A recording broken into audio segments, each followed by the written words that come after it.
Assista o jogo do seu time, sem travamentos, em Full HD. Todos os canais liberados. E mais, centenas de filmes disponíveis para vocês. Acesse agora mesmo nosso site tvvianet.net e solicite um teste grátis.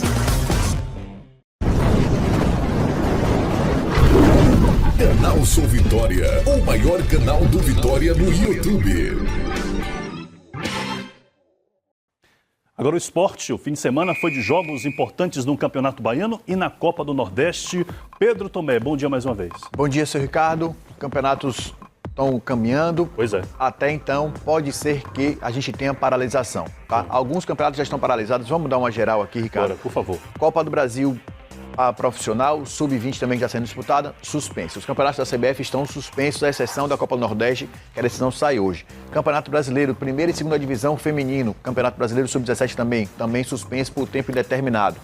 Campeonato Baiano, a gente teve jogo ontem com portões abertos, Vitória e Jacuipense. Decisão hoje, a gente falou com o presidente da federação ao longo do final de semana. Ele estava inclinado a decidir sobre, mas passou a decisão para os clubes, são 10 clubes. Se tiver uma divisão, por exemplo, 5 querem, 5 não querem, a tendência é de que haja suspensão. Os principais clubes envolvidos também estão, óbvio que tem uma questão de calendário, o calendário muito apertado, tem jogo demais para pouca data. Mas a preocupação hoje é com a vida, a tendência é que o Campeonato Baiano também seja suspenso. A Copa Nordeste é a reunião hoje lá no Rio de Janeiro. A Copa Nordeste é organizada pela CBF, mas a CBF não deliberou sobre. Então, os clubes vão hoje lá no Rio de Janeiro, a Liga vai lá no Rio de Janeiro hoje decidir sobre. Pode ser que não seja decidida hoje, que também passe para os clubes. Então, a reunião hoje, vamos ver ao longo da semana como é que a Copa Nordeste vai ficar. Teria jogo no sábado, a última rodada. O Campeonato Baiano também tinha rodada prevista para domingo. Vamos ver como é que vai ficar. Essas decisões provavelmente saem hoje, mas a tendência é que todos os campeonatos sejam suspensos, que acho que é o melhor para todo mundo, para que tudo funcione bem, inclusive para os jogadores.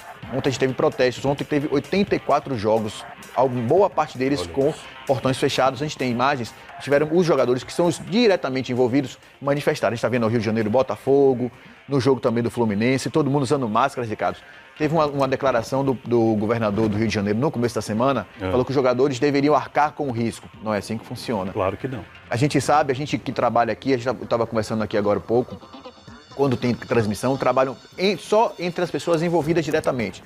40 jogadores, treinadores, comissão técnica, mais 20, 30 pessoas envolvidas também com transmissão, fora a polícia militar, fora a equipe médica que precisa estar lá também. Então, querendo ou não, com o portão fechado ou não, é muita aglomeração. Então, é sempre importante a gente prevenir, nosso principal aliado hoje é a prevenção e um pouco de conscientização. Se a gente puder evitar... Exatamente. Ontem eu ouvi uma observação bem pertinente de Faustão, no programa Domingão do Faustão. Lembrando isso, os jogadores também têm família, têm crianças, têm idosos em casa. É preciso pensar no coletivo, no torcedor, evidentemente, claro, mas também pensar nas famílias dos jogadores. Obviamente. Portão fechado. Até que o portão fechado a gente tem problema. A gente teve o caso do Corinthians ontem, o torcedor foi manifestar na frente contra o resultado, foi manifestar na frente do estádio. Então, querendo ou não, a organização, a realização do evento em si já causa uma aglomeração, por a gente está falando, pelas pessoas envolvidas e também porque o torcedor, às vezes, não tem muita consciência, né? O cidadão, de modo geral, não tem consciência. A gente precisa se preservar um pouquinho, né? Então, acho que a ideia é suspensão mesmo aí. É isso aí. E isso é uma tendência mundial, né, Ricardo? E por todos os lados. Muitas cifras deixam de ser mexidas durante esse período, mas é o que tem acontecido. A gente tem um VT que mostra como é que está o panorama mundial e que a tendência é que aconteça essa semana também aqui no Brasil. Vamos ver.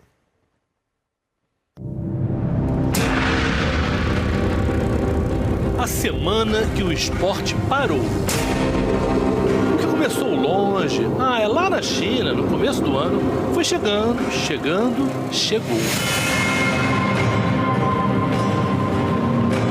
A globalização e as viagens internacionais, tão comuns que o esporte está diretamente envolvido nisso tudo, mostravam que isso não ia ficar assim. Na China, o campeonato local de futebol, o mundial indoor de atletismo, entre muitas competições, eram suspensos ou cancelados. Começou então aos pouquinhos o movimento como se fossem de dominós. Onde o coronavírus chegava, ele ia derrubando, um após outro, eventos de esporte. A doença desembarcava na Europa e, particularmente da Itália, o coronavírus se espalhava pelo mundo ocidental. A Europa é o centro do futebol mundial e o esporte mais popular do mundo ficava ameaçado. Os dominós começavam a cair mais rápido. A princípio, houve uma certa relutância, uma sensação de que o show não pode parar. Mas como não? Mesmo sendo um negócio bilionário, ganhar dinheiro não justifica tudo. Houve uma tentativa de manter o negócio do esporte andando, mas sem público. Foi o caso do jogo da Liga dos Campeões entre o PSG e o Borussia Dortmund. Jogo decisivo. Lá dentro, Neymar e companheiros venceram e se classificaram. Lá fora, 10 mil torcedores que ignoravam os apelos das autoridades para ficar em casa.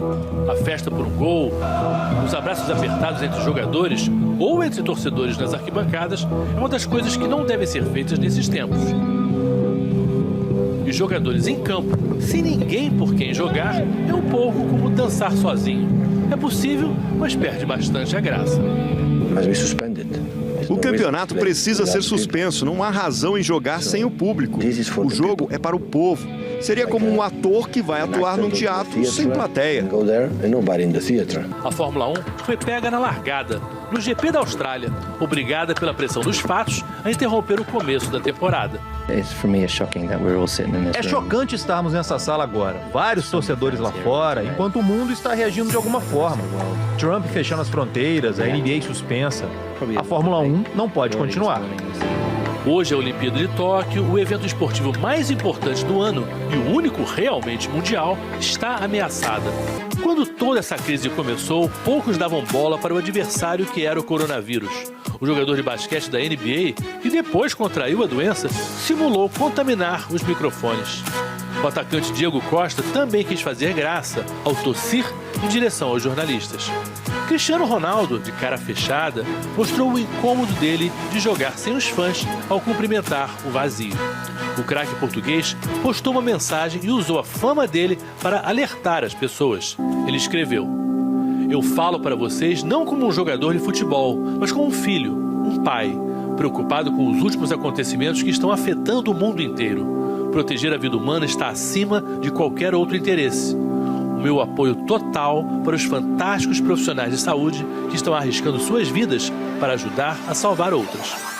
Um ídolo do esporte tem voz. No Brasil, é uma pena que elas ainda sejam tão tímidas.